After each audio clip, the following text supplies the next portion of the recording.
true grassroots initiative. You know, we didn't have an incubator. We didn't have any accelerator to rely on anything. You know, it was completely self-funded. I got my life savings, whatever was in there. I put it, and we were essentially winging it. You know, it was a bunch of kids and their college professor.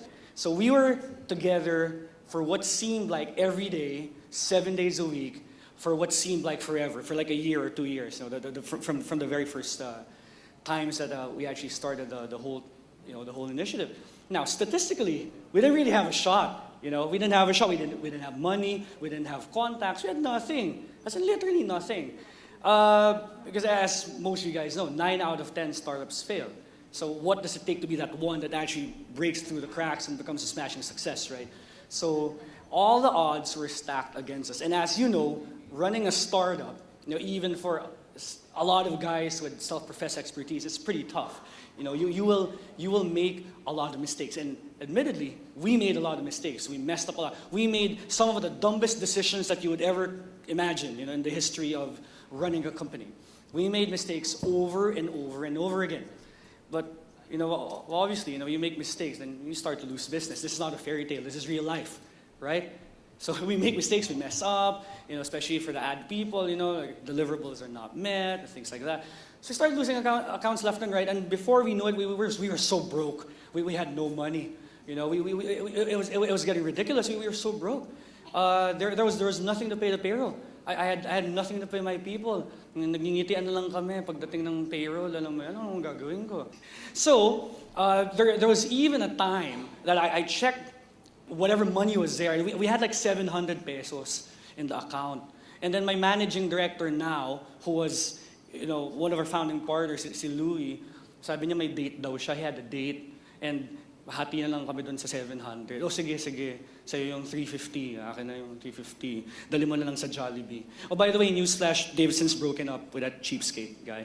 So, the long and short is, we were really giving bootstrapping a bad name. You know, it was something else. You know, even the bootstrap guys would not accept us. You know, my credit cards were maxed out. They were burning. They were smoldering.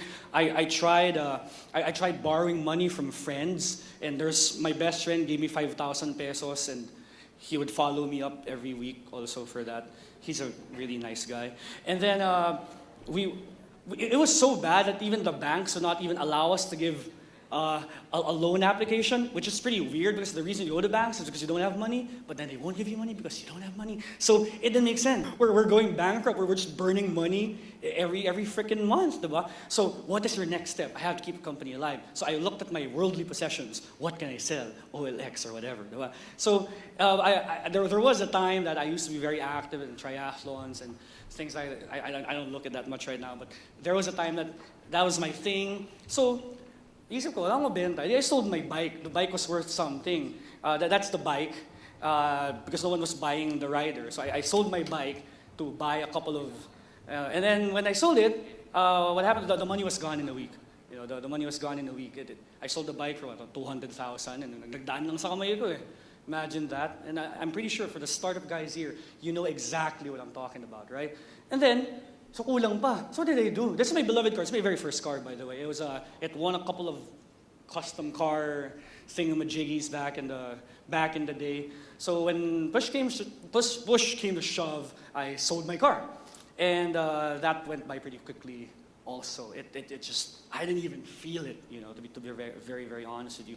Now in a vacuum, all of these signs were pointing to pretty much spectacular failure. I mean, it was.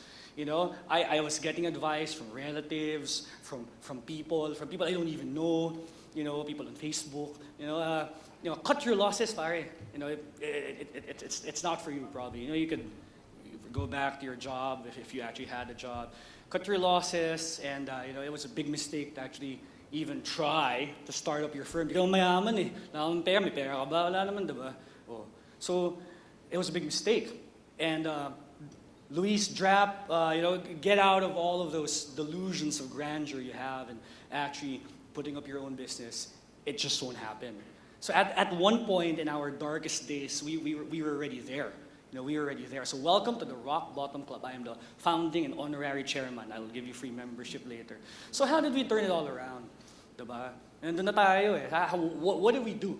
What did we do? Actually, the answer is actually not that complicated. It's actually an answer that you could figure out, and you could fix it for yourself in roughly a couple of seconds if you really wanted to. At that point, so it's either sink or swim. You know, wala na. We're dead. So we decided to flip the script. You know, if life was punching us, we wanted to fight back. If they punch us, we're gonna punch back harder. So we didn't want to be another statistic. We didn't want to be that 9 out of the 10 that failed, went back into the cave, and went back to mommy or daddy. Diba? Failure was not an option for me. It could not be. I put my life savings into this. It could not. It was never an option. You know, I'll jump off a cliff if that's what it took, but it was never an option. And then I realized if that's your mindset, that failure cannot be an option, that you will always find a way. Because for us kasi, it's so hard to lay down, to quit. That's the easy way out, diba? And that's what most of us will do.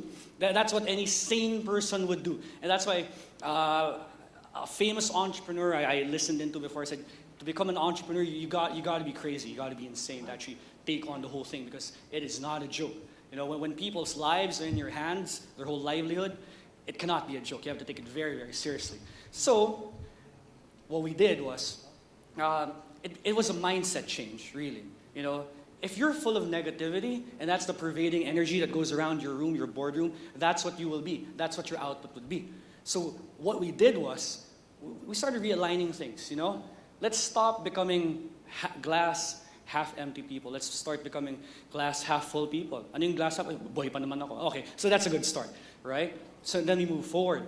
One of the best pieces of advice that I got during this exceptionally trying time was that you know, you could lose everything, just don't lose confidence in yourself. It's better in Tagalog. In Tagalog, it says, bro, mawala na yung kumpiyansa mo sa lahat, wag lang yung kumpiyansa mo sa sarili.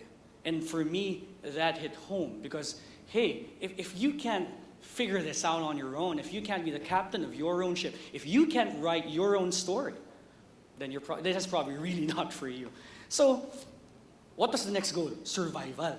Survival. You gotta keep the lights on. You gotta find a way. Find a way. How is it? I don't know. To figure it out. That's why you're the CEO. That's why you're the owner, diba?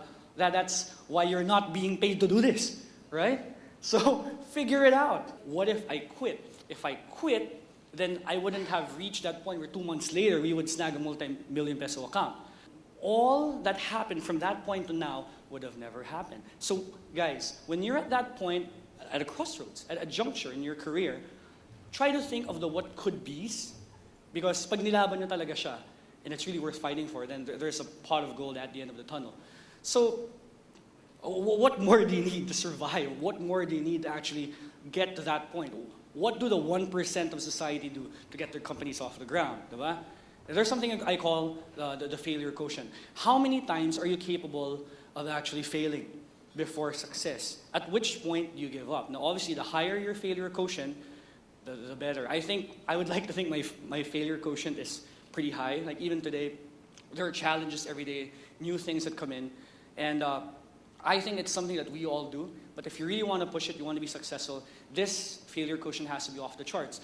Who have the highest failure quotients that I know? Colonel Sanders had a really high failure quotient. He was traveling all over the US, cooking chicken, and everyone was rejecting him for 2 years. No one got a single piece of chicken for a 1-cent commission. Nobody got anything. Imagine Colonel Sanders. If he walked into my restaurant, I'd hug him and say, I'll thank him for all the good times and good memories. There is somewhat of a warped paradigm for all of us for success. Now, we are all trained for success. That's how our educational system is. Right? From the very beginning, it's always, you go for straight A's or whatever your grading system is. If you're from La Salle, kailangan 4.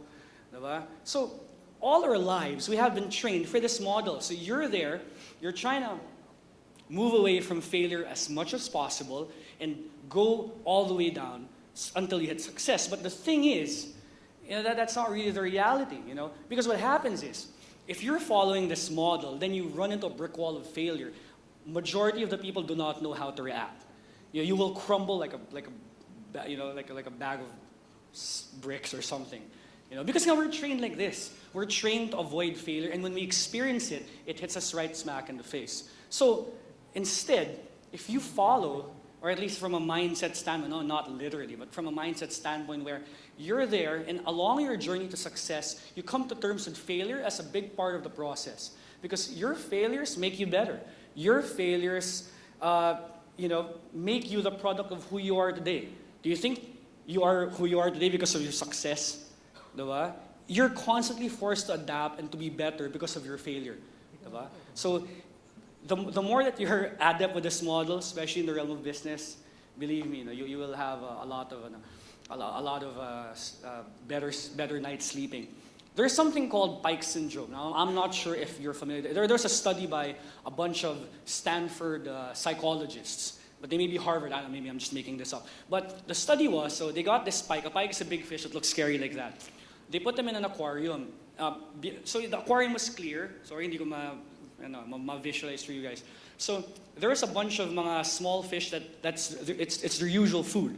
So what they did was, they would bait the pike into going for their food because it's clear. Pag nangyayari, they keep on bumping the clear glass. Bump it, and eventually they just stop. So the next part of the experiment was, they took out the clear glass, so now it's just literally the pike, and then the food, and then this is empty space. And you know what the pike did? Wala. They never went for it because they encountered some sort of impediment. They encountered some sort of failure. But what little did they know that their tasty lunch was literally just inches away. And a lot of times it's like a metaphor for us, for life, for business, for our jobs. Diba? Konting push na lang, te.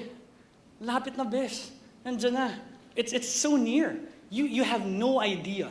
If you're running a startup, if you're going for that promotion, you have no idea that you were so near, and then you quit, or maybe you took on a different direction.